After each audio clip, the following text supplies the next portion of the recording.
Here we go. Native Aggression. That's the title of Chapter 4. It's a title I've long found confronting and, well, a bit aggressive. On the surface, it sounds like a simple restating of the point of view in the 1850s, a position endorsed by the good sister in the 1970s. But over the past few years, with the renewed interest at what happened at Bootnell in 1854, I've had occasion to pause and reflect on that title and ask, why did she choose that phrase for this chapter title? Sister Albertus is no Dan Brown. She's a better writer. And Ancient Landmarks is no Da Vinci Code, but it's a handy metaphor to keep in mind. Albertus' style. So answering the question about Chapter 4 title means trying to understand Sister Albertus' style as a writer and a historian. But what is a writer's style? As far back as 1598, the literary critic George Putnam wrote that style is a constant and continual phrase or tenor of speaking and writing, extending to the whole tale or process of the poem or histories. This was at a time when history was written in poetic forms. In more contemporary speech, a writer's style refers to the ways in which their written language characterises their times and helps give meaning to their work. The novelist Kate Grenville wrote in 1990 that there is no such thing as good or bad style. Rather, the question is whether the style used is the best style for a particular story. Does it enhance what the author is trying to say? Grenville says that every story has its own voice, just like every person. Yes, you might be thinking, but she's a novelist. Albertus was a historian. Australian historian Anne Curthoys and literary critic John Docker wrote in 2010 in Is History Fiction that there's a doubleness to writing history. And they say, in the space between history as a rigorous scrutiny of sources and history as part of a world of literary forms, doubleness gives it ample room for uncertainty, disagreement and creativity. History cannot escape literature. Now, not every writer is a historian, but every historian is a writer.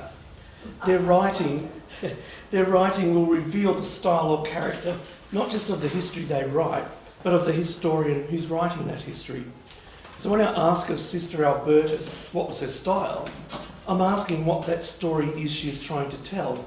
How did a mid-20th century woman in her mid-50s, attending to her teaching profession and her religious vocation, create this story, with all its tensions between rigorous scrutiny of sources and creative literature? What in her style led her to choose Native Aggression as a chapter title? Historiography, or studying the history of history, provides a pathway to that, to an answer. So the story now becomes in 4 different parts. So this is the first part, folk history and gentry history. So in this part here, folk history refers to oral traditions such as tales, myths, proverbs, jokes and gossip. Material culture such as traditional building techniques, recipes for foodstuffs, methods of gardening and so on. And customary law such as festivals, dances, genealogical recitals, initiation rites. These are all sources for a folk historian, as well as the intergenerational transmission of such knowledge and artefacts. It's not typically studied in formal institutions, but passed on verbally or through demonstration. Sister Albertus had no shortage of commentators on her style. A friendly review by one of Alberta's champions, the folk historian Kit Ellery of Dongra, in a letter in the 2nd of September 1975, so this is just 2 weeks before the book was launched. I'm thrilled to bits with it. It's easier to read than I thought it may be, and I love the white cover and the gold letters, and the cover is really beautiful. Both Joan Downs and I feel that the almost impossible has been achieved. Kit was irritated by the refusal of most of the regional shires to support the publication, and she confided to Sister Albertus, "I don't think it matters whether they're mentioned or not. It's a state history book. We'll have to revert to the little people yet to fund it." Another folk historian, Joan Downs, also in Dongra, wrote to Albertus after the book launch, "Everyone, and there are a great many people who have bought copies of the book, are just so thrilled with it and enjoyed it immensely. Mr. Austin MacDonald is going into raptures." I don't know Mr. MacDonald, but it would have been interesting to see. But there were those who didn't need to read the book to know that they wouldn't like it anyway. Kit Ellery observed the truculent attitude of the Greenough Shire Council, writing to the sister, As I said, Greenough Shire's letter was far from polite. And later on, Greenough Shire is the worst offender of all. Mrs. Kramer had a letter from them to their society, Geraldton Historical Society, and she was too ashamed to read it out. She lent it to me just to see their attitude. Wonder who has the skeleton there. The Shire President is not in favour and against money from the Shire going to this sort of thing. A few months later, Greenough still remained intransigent. And she wrote again, Greenough never did answer my letter, even after I rang the Shire Clerk. How those bones must rattle. There are very few orders for your book from Greenough. Only dear Annie Oliver, Ellen Hammersley and Enid Clinch. And I'm sure some of you will have known some or all of them. The sort of thing to which the President appears to have been objecting was the treatment of certain individuals as other than worthies of the Shire. The truculence of some in Greenough society was given a voice by a gentry historian, Judy Hammersley of Woodbridge, and I'm sure some of you might have known her, who struck an acerbic note in a letter to her good friend Albie. My poor dear, what a damnable bully I am. First, if you write a book on this area, then it will be read by people who are interested in this area, and they will include serious scholars and the local talent of the district. You can't insult the latter by writing down to them, and you will mostly insult yourself if you write less than your best. I find it important to clear my mind of careless words and speech sometimes. Is it an impertinence to suggest the different format of a familiar work could allow your style that is pure because it is not conscientiously styled? I think she's talking to the thematic arrangement. The Bible designed to be read as literature. So Hammersley's allusion to a biblical analogy is suggesting that faith, not science, is shaping Albertus's style. Someone asked about religion before. She continues, you have a good story to tell, you have a grand eye for human interest, and enough to lighten a much duller subject. Why let yourself get carried away by suppositions which would make grand material for a novel? Is your field historical fiction? Is this why you wander? The critique now is that fiction is shaping Albertus's style. And she continues, I think you can take your readers into deep water if they are clear, illuminated by letters and diaries and reports, but not where you are groping for a shape dimly lit on one side. My doubts are raised because I see 3 or 4 other possible reasons for actions for which you have suggested another, and only because I am more pragmatic, perhaps more informed along other lines. So now Hammersley positions herself as the informed historical realist, and Albertus as an arty novelist groping for her muse. However, she goes on, neither of us may be right, and it does not seem right to deal in speculation when there is enough fact available to produce an accurate picture of life as it was lived. Nothing is gained by leaving out the warts, but of course it wouldn't be fair to suggest others hadn't warts because you hadn't seen them. How you deal with individuals in history is probably one of the ways you sort out the gossips from the historians. Do you think, when the question arises, you should say, did this action affect the course of events we are dealing with, or make our decisions on this basis? So, Mrs. Hammersley questions what she perceives to be Albertus, relying on folksy gossip to depict individuals as real historical actors. But Albertus told Irwinshire clerk Jack Pickering that she believed most of the inquiries she was receiving about the forthcoming book came from descendants of settlers who had lived in the area. She says, because I have treated the material differently from other books that were published, and the 2 professors, the manuscript reviewers, told me to keep to this style and anything else I might do. So Albertus's style, it seems, was exposing class differences in colonial society that endured into the folk and gentry descendants. Descendants, however, were as likely to be devil as to praise Albertus's style. Albertus wrote to Pamela Statham in early 1975 about her encounter with a Burgess patriarch. Last year, when the Burgess clan had a get-together at Tipperary, which is in York, I was asked to go, which I did with much alacrity.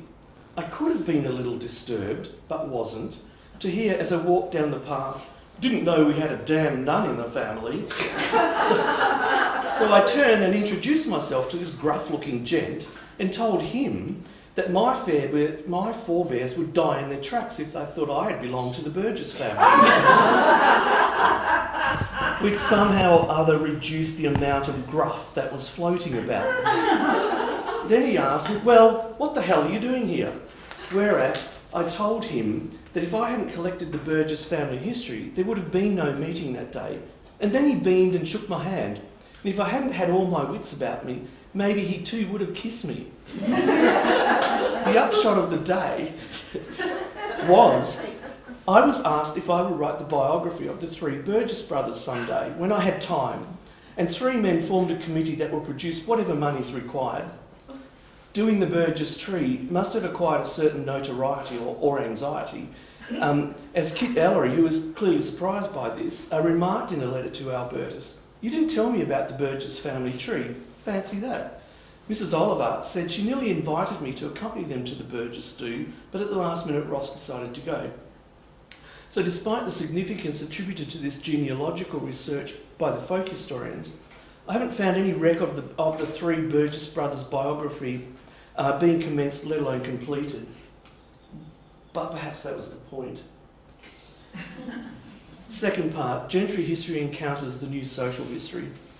So the old order of Hammersley and Burgess met its challenge in the up-and-coming West Australian academic historian of the day, Tom Stanage. This one. Stanage identified in 1977 the characteristics of what he called gentry history, or the pioneer legend, as depicting a Western Australian society that was classless and respectable, without gender or racial distinctions, where there was no conflict with Aboriginal peoples and there was little historical change. Stanage claimed that all WA history written since the 1890s was gentry history. Historians Andrea Whitcomb and Kate Gregory, in their 2010 History of the National Trust, note the influence of gentry history in the 1970s in the idea of only presenting the best parts of history and trust properties, of obscuring historical blemishes, such as the history of servants, working class histories and frontier conflict. Stanage's view was that we needed to comprehend the real stories of exemplary colonial gentry figures, such as Judy Hammersley's ancestor Charles Harper, and of their class as inseparable from, but not the only part of Western Australian history. So social history in the 1970s, as Gary mentioned, was sweeping through Australia's history departments from the UK and France. It was sometimes called history from below, challenging the view that only great men created history. Contrarily to gentry history, social history sought to show how change in societies arose from within them. As in folk history, oral history was a favoured source, and it focused on the lived experiences of everyday people across all levels of society, on giving a voice to the voiceless. Or in the words of E.P. Thompson, a pioneering English social historian, rescuing the working class from the enormous condescension of posterity. The new social history informed the academic reviews of ancient landmarks. Gary has a little bit from there. Professor Geoffrey Bolton wrote in his foreword to Ancient Landmarks, "We have tended to neglect our regional histories. Fortunately, times are changing. Sister Albertus has brought to her study a proved aptitude for thorough research and also a warm and sympathetic appreciation of human qualities. The book is more than just a readable narrative. It also offers insights and suggestions in the wider context of Australian history." So the first review by an academic of the book was in 1976 by Professor Frank Crowley, who at that time was the doyen of academic historians in Western Australia. I don't think there is one anymore, but there certainly was then.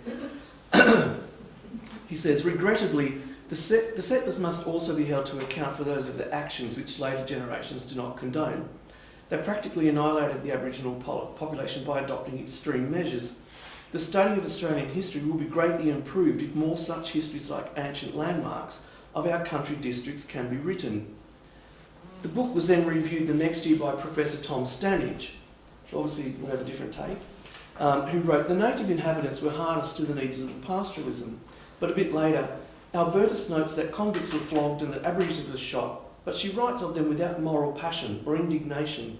Indeed, the title of Chapter 4, Native Aggression, is as surprising as it is inaccurate. And he concluded, Albertus has accepted far too uncritically gentry values. Her work as a whole stays well within the gentry tradition of WA historical writing. Her book is methodologically unsound, formalist and socially uncritical. So that was... Both historians briefly refer to Chapter 4 Crowley says Aborigines were practically annihilated. Stanage says Aborigines were shot. Their reviews clearly point to the influence of social history now. Within the university at this time, which was UWA, Stanage was seriously challenging Crowley as the leading academic historian of Western Australia. And their two reviews also need to be read as part of that old stag, new stag contest in the ivory towers. They each point to Albertus' style, but surprisingly Stanage did not discuss Bain's treatment of Bootnell further, especially considering some of his later work in this field. Crowley saw a new social historian, Stanage saw an old gentry historian. The third part, where folk history, gentry history and social history all entangled. Albertus's view of her own style follows a different pathway. The earliest I've found is in a letter she wrote to Mrs. Burgess of Irwin Park in 1963, seeking information on the Burgess pastoral enterprises for a history of the Irwin districts. She concluded with a self-conscious statement, probably meant to be reassuring to Mrs. Burgess. You understand, don't you, that this is not prying into your personal affairs. I am myself only interested in the history and economics of the area. A decade later, Albertus was seeking funding from the R&I Bank Commissioners for a history of the Northwest. She told the bank's chairman that when Ancient Landmarks appears in print, it will be the first local history produced in this state that is based principally on official documents. Diaries, letters, journals and the like, which are extant at Batty, have also been widely used. So these are sources that are familiar to a social historian. She went on to describe her research on the Northwest, which she considered to be a natural sequel to Ancient Landmarks, as Nan had noted before. I have completed in detail the first 20 years of pastoral activities from 1863, with preliminary research in mining, the guano industry and pearling, with its concomitant blackbirding practices, particularly in Shark Bay. So these were decidedly not gentry history topics, but they were those of the social historian, the idea of the history from below, and of the folk historian with the idea there of the skeletons. A decade after Albertus became aware of blackbirding at Shark Bay, she wrote a long and thoughtful letter to a confidant, Father Christoph, who I think was at Beagle Bay, he was somewhere in that area, of her long friendship with Wes and Nellie Parker, although she calls her Margaret in this. The Parkers are a key source for the sister of local Aboriginal histories. They influenced Albertus' style in her telling of Bootnell, a style that later found a fuller expression in the history of Broome. It's worth quoting at some length from the letter. I was fortunate, I think, to have a close relationship with Wesley Parker and his quarter caste wife, Margaret or Nellie, who was a most superior person. Wes was completely illiterate, whereas his wife could read and write fluently. She told me a lot, and amongst other things confirmed what I thought, that south of Mount Horner, as far as Carnamah, out to the coast and inland for many miles, there was little or no friction between the Aborigines and the white man. Her own grandfather was a man named Campbell who went shepherding beyond Arano, where he met Annie Mingona and was married at the Dongra Monastery. I remember seeing their application to marry some years ago at Dongra, the only one I've seen of a white man marrying an Aborigine. I also asked Margaret about Aborigines north of Mount Horner, i.e. on the Greenough Flats back and front, and those around the Chapman River and on towards Northampton. The constant clashes between the settlers in this area of the Bowes River south to Champion Bay and east towards the present Yalgoo or thereabouts was most serious at times. I could not publish all the material I had seen, and as you assured me, I am only repeating this that you and your associates will know of it and appreciate that you will keep it to yourselves. Well, it's in the State Library now. Otherwise, I could not write it. Bill Burgess, who was William Burgess, the resident magistrate at the Bowes River, from what I can gather from his letters and reports, had a great understanding of them as outlined in Ancient Landmarks, and it would appear there was no trouble with those Aborigines who worked for him. I can only presume that the people who attacked his cattle and sheep were from other tribes. But when that happened, the only thought in his mind was reprisal. In theory, one can condemn it, but I have no doubt when you see half your assets lying with broken bones or dead at the foot of a cliff, your reactions are going to be different. So Albertus here, she situates the great man here in that domain of the folk historian's actual, real, emotional person, not the gentry stoic who's very pragmatic. Of course, what does not come through is what happened to the girls and wives of the Aborigines, and I must admit I was slightly more naive when I wrote Ancient Landmarks than I am now. I realise now, from reports I have seen from the northwest, of the barragoons or slave markets that existed there, that much of the trouble must have stemmed from white Aborigine relationships with the latter's women.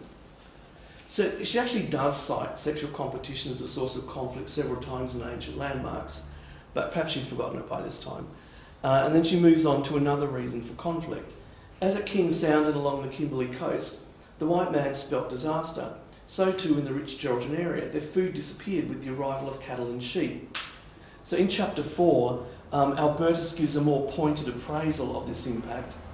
The ousting of the whites, the trespassers, was equally important to the natives, and there again, their resentment against the settlers deepened as the year, which was 1851-52, progressed. Hidden in the shadow of rocks and trees, they watched the shepherd moving stock to graze on yet another flat, another fertile valley where their cherished ejeka grew prolifically, or saw their waterholes, the springs, the pools of the Bows, the Chapman and the Greenough, being taken over by dusty, thirsty cattle which pushed and jostled over each other. The anger was intense and was only outdone by their urge for revenge. And then a bit later on she says again, or writes again, to the natives, these white men, their bleating sheep and lowing cattle, were the very embodiment of evil spirits.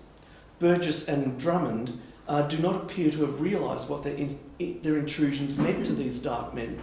Not only were their hunting grounds and waterholes taken from them, but their entire tribal areas, the rocks, the caves, their holy grounds, and all that was part and parcel of their very being, were desecrated and made impure. So they continued to plunder, to make raids at the Irwin River and Greenough, and that's over 1853-54. In describing these devastating impacts, Albertus is trying to tell that story from below. Her language of holy grounds and desecration seems to also reflect folk history's acceptance of the supernatural and the mysticism of her own vocation. Yet that is a stylistic fusion that is virtually unheard of in 1975, and any of those other books Gary showed you from that time will not contain something like that. Well, I'm pretty sure they won't.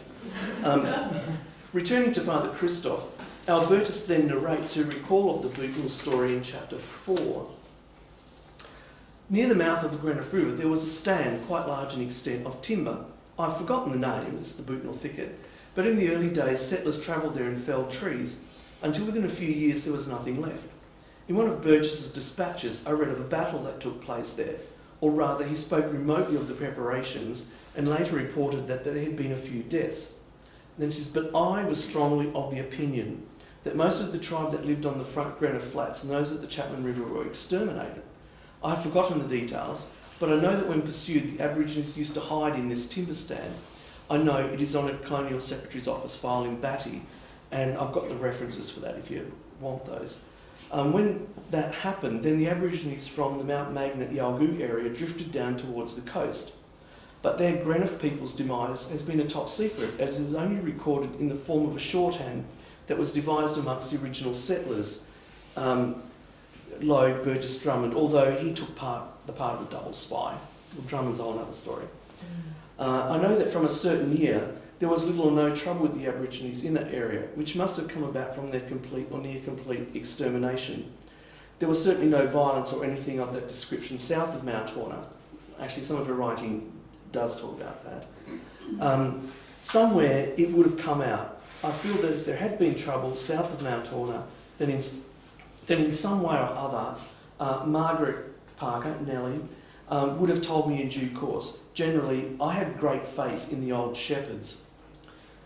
And I've omitted here a description that she then writes of a massacre that was near Glengarry that was told to her by Wes Parker, and where it was and how she could find the evidence. The folk historian's esteem for Wes Parker is evident in a 1973 letter from Kit Ellery when she wrote to Albertus, "Did you know we'd lost old Wes? He just got weaker and weaker and then went into hospital and quietly slipped away." And he died there in 1973. So Albertus continues with Father Christoph. In retrospect, that whole period from the 1850s to the 70s was a clash between two different cultures, with the white man, superior with guns and arsenic, reared to believe that anyone with a coloured skin was not only inferior, but was more akin to an animal than a human being. They were taught it and they did not question it. This theory came out most strongly in the Pearling period, since she's writing from the back and reflecting on what she'd done. Albertus's writing has hardened since 1975, and she's here referring to the pseudoscientific theories of social Darwinism, theories that social history had brought to the historian's attention. And she says, I do not know the number of Aborigines killed from 1850 to 1875 in the Victoria region, but I mention this for you, Father Christoph, to reflect also on the general attitude toward coloured skins. Albertus may, in hindsight, have thought she was naive when writing Ancient Landmarks, but in 1973, writing to another correspondent, she placed ancient Landmarks in a very contemporary political context, saying, sometimes I think Australia is the second Watergate. It's not what they say, but what is not revealed. And the fourth part, thematic style, as Nan has alluded us to. The arrangement of Ancient Landmarks chapters reflect an element of Albertus' style that's not necessarily of her own choosing. The early draft of the book arranged the chapters in chronological order, and although the final chapters still have a generally chronological order to them, they are more thematic in character. So Aboriginal history is mainly confined in chapter 4. And other chapters tend to be devoted to particular themes, such as the first women, convicts, barter systems, transport and floods.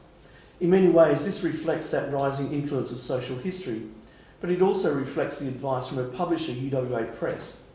In justifying to Jack Pickering why the Erwin Shire did not have its own chapter, Albertus explained that my first draft of the book was in chronological order, but the Uni Press told me to rearrange it by subject matter, as this is easier for the average reader to follow in comfort.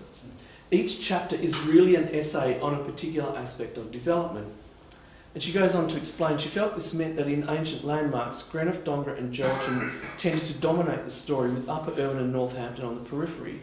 But look, she's not alone in this new approach. Rika Erickson over here, Ancient Landmarks was frequently compared with Rika Erickson's old 2Jan Newcastle, which was published in 1974. That's also arranged in a similar thematic chronological order, although with over twice the number of chapters, but each being much shorter and just a few pages in length. Some readers may not have found this novel new way of doing history at all comfortable, but Albertus's use of UWA Press meant she also needed to sell to prospective readers her work as being academically sound. UWA Press selected historian Geoffrey Bolton and economist Reg Appleyard, the two professors, as readers of the manuscript, and Albertus would quote Appleyard's comment that it is the best social history he had ever read. Quite a feather in my cap, she told the totally unenthusiastic Jack Pickering. 2 minutes, Bruce. So, what are the characteristics of Albertus's style? From the folk history, she drew upon oral traditions, either directly through interviews and discussions or indirectly through local folk historians transmitting conversations to her, and an awareness of customary insights into the supernatural and spiritual worlds. From social history, she challenged the great man ideal by invoking human personalities, flaws, warts and all. History from below gave attributed voices to Aboriginal people, to convicts, to women, making them all participants in creating history and a new society through everyday experiences, from casual violence to cashless bartering. Against gentry history, Albertus challenged the idea of a class-free, gender and racially blind society anchored to consensus and respectability. Her vivid descriptions of the Victoria district frontier between 1850 and the 1870s leave no doubt this was a place and period of fundamental and often violent historical change. Albertus' style does not fall easily with any one historiographical school, but actually that's not necessarily regarded as a bad thing amongst historians. But it does reflect the rapidly evolving and multiplying ways of understanding the past at the time Albertus was researching and writing Ancient Landmarks. Her style draws on social history with some influences from folk history, but it is not gentry history, despite Stanage's review. It is also not lacking moral passion, although it does not display the indignation Stanage wants. But indignation is a tool of advocacy, and in that sense, Albertus does not position herself as an advocate for any historical group. Perhaps she later regretted this when reflecting upon her naive portrayal of Aboriginal people in ancient landmarks. Nevertheless, she twice alludes to tacit understandings between the settlers and Magistrate Burgess that Aboriginal deaths by shooting would not be questioned or spoken about, and a reasonable explanation would always be provided. An understanding that she paraphrased as, on page 74-75, "No one was more surprised than the killer to find in such an accident that a native lay dead some feet away. If he could have voiced his feelings, no doubt the most surprised of all would have been the native himself." Standage's offhand assertion that the title of Chapter 4, Native Aggression, was surprising and inaccurate is perhaps the key to understanding Albertus' style. Albertus taught, amongst other things, the art of speech, instructing students how to compose verse rhetoric in progressively more difficult modes, from literal but still artful language to metaphor and irony or paradox. She was very familiar with notions of language as more than the surface meanings of plain words and phrases, with concepts of doubleness, of leaving things unsaid, in folklore as much as in academic and religious discourse.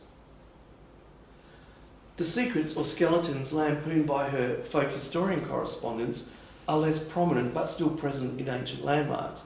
For Albertus, it was not a question of whether the settlers had secrets, but of acknowledging a secretive element in settler society, whether about frontier violence and dispossession or convict ancestry, or more generally disreputable genealogies and family relationships that were, by some unspoken practices, cast into the realm of shadows and silences. Albertus is not a chronicler of dates and events, as her embrace of thematic structure for her book shows. She provokes the attentive reader, and I've written elsewhere that these provocations, these skeletons, have always been present in local folk history. A label at the recent Silence Listening exhibition at the Museum of Geraldton gave Moslow a space to tell his truth. And he says, the cursed intergenerational privilege he must reckon with in the present because of his ancestors' crimes. The stories have always been there, but it's taken us a long time to listen to the rattling bones. Ancient landmarks may be methodologically impure, as Standage says, but that's what gives it its diverse form and social critique that he overlooked. So, to conclude, Ancient Landmarks is a work of history and it's a work of literature. It cannot be read only on the surface level. There are several layers of subtext that the reader needs to actively seek. The chapter 4 title, Native Aggression, is a direct quote from Burgess's official report on the Bootnell Massacre. Albertus deploys it not as a neutral description, nor in support of the colonial project, but as irony. The whole chapter charts the invasion and occupation of a Mungu country, the despoliation of a society and environment, and it ultimately justifies the Amunga resistance in defence of their homeland and culture. It's not the natives that are aggressive, but the invaders, and their named leaders are the gentry scions possessing their new estates. And what of the book title, Ancient Landmarks? Ancient Landmarks is drawn from Proverbs chapter 22, verse 28, which in the 1611 King James Version reads, "Remove not the ancient landmark which thy fathers have set." The landmarks referred to are boundary markers around a field or paddock. You can see one just over there. And moving them was a sin against God, since God owned and apportioned all the land. The proverb is not about disrespecting historical monuments, but a warning against appropriating someone else's property. And in that simple but evocative book title, I think lies Albertus's deeper message, delivered in a style that, as Grenville might say, was the style most suited to giving voice to a social history imagined, created and transmitted by Sister Albertus. Thank you.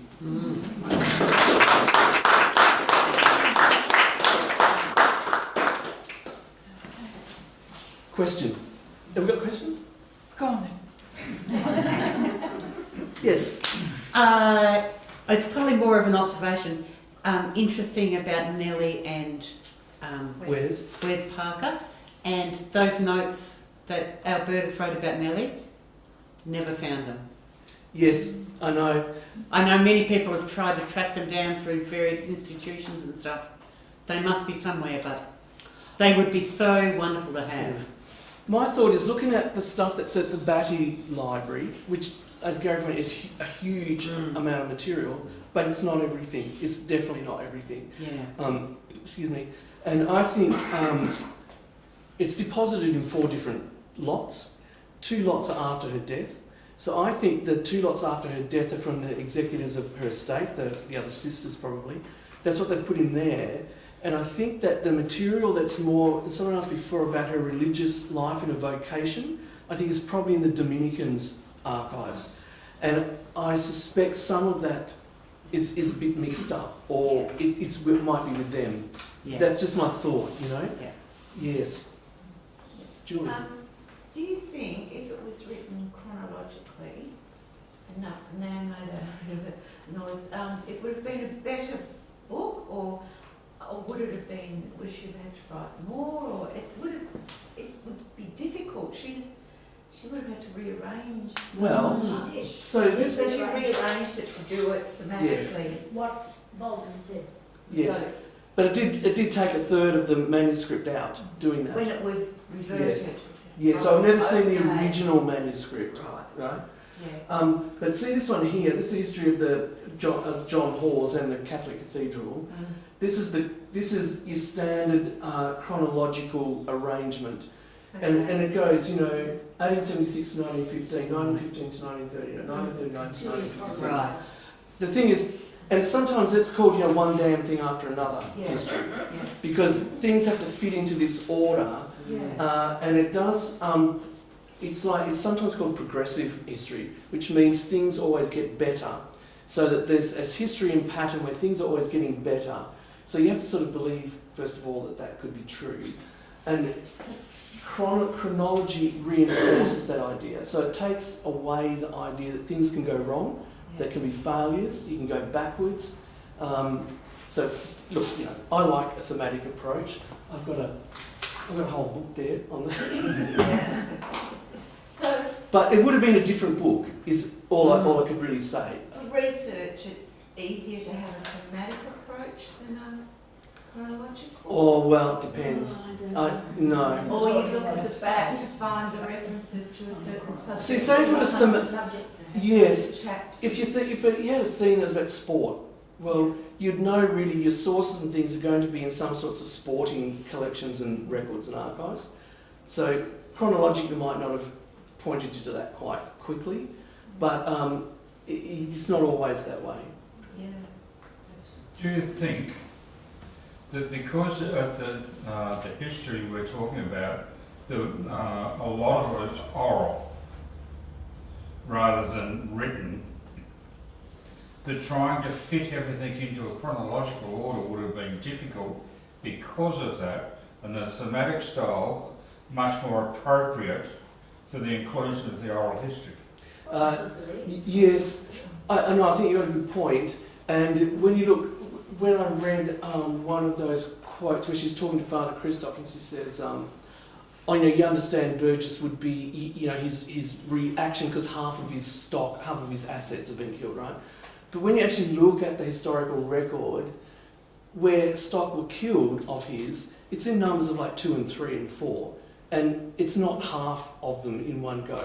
So the written letter is a bit like an oral history in that she's wanting to convey that this man's response to it is emotionally understandable, So it doesn't have to be about precise numbers, and chronology would want it to be about precise numbers, which then would rob her of the opportunity to say, he's a man just like any other man. He can have these emotional responses, and that's okay. Like, it's not good or bad. That's how it would be. So I think thematic approaches allow for a lot more nuance in what you do. Because I think when, I'm digressing a little bit, but on the same thing, trying to write about Aboriginal history, you can't do it chronologically. No. It has to be in stories. And because each region, shire, tribe, is subtly different, then that oral history shifts slightly. So trying to get that into a chronological order in an oral society, difficult. Yes, and it's interesting that when Wes Parker tells about that massacre, so he says, you should just go there and just dig. You'll find evidence. She says, well, I'm not going in the middle of a paddock with a shovel and digging, apart from the fact I might be trespassing. But he tells her that because he still walks around this area. He sees where he He knows these spots, right? And so it's not important to him to say that it happened in a particular year or month. It's that there was an event and it happened, and if you look, you will still be able to see or find evidence in the ground. So it's sort of to your point. And oral history always has, you know, I've always had this reservation with oral history because it is based on what people remember. And, Exactly. you know, I can remember like back in the 90s and so on, oral history was the ants' pants. You know, you just recorded someone and obviously they just hit the tape recorder on the side of their head and just regurgitated this stuff, and it was all pure and correct. And we know that's just not true. And that in fact, you know, there's been a lot of studies of memory since that sort of big enthusiasm, and how we often construct memories in response to the question we asked, and we don't remember everything perfectly. So again, the thematic approach is a better way to use oral evidence, I personally think. But the difference also with that is that it's not only their perception of the history, it's how events have affected them, as well as how the impact on others around them. Yes, and you get that in some of the letters to Sister Albertus. You know, Kit Ellery and Joan Downs are getting stories for her, right? And they say, oh, when Mrs. So-and-so and Mrs. So-and-so and Mrs. So-and-so said they don't know anything, they don't remember anything, they've got nothing to say. Now, and when you look at the names, you think, oh, I think you do. But that itself is a form of an oral history, because they're using memory or claiming they don't remember in order to not to convey a story. So I think it's again Misunderstanding as well, and mispronunciation Yeah. of words, and you're hearing it. Yeah. Get it wrong. Yeah. Been there, done that. It's a voice of experience at the front here. Can I just say one thing? Yes. Margaret was saying before, Margaret's mother grew up at Irwin and Dongra, and Margaret remembers that book being the Bible as reference. And I thought, isn't that lovely? We still think that. That's a tribute to the book, isn't it? Yeah. Enduring, Yeah. and still the dominant reference. Oh no, absolutely. And Gary mentioned the referencing in it. You know, there was a lot of argument at the time it was being published whether it should have references in it or not. Now you couldn't imagine that now, right? And you, if they didn't have them, you would be a lot more critical of the book. Yeah. But you know, Judy Hammersley said to her, "Well, dear, are you writing a thesis or a book? And if you're writing a thesis, it should have references. And if you're writing a book, don't worry about them." So luckily she didn't take her advice on that. But again, it tells you at that time, writing a local history was probably still not really thought of as that important. Why would you put references in it? You know, the reputation of the person writing it is enough to carry it or not. And obviously that hasn't stood the test of time. Also usually men. I beg that name. And there are some others, but they're not, they're sources that have been written by non-Aboriginal people.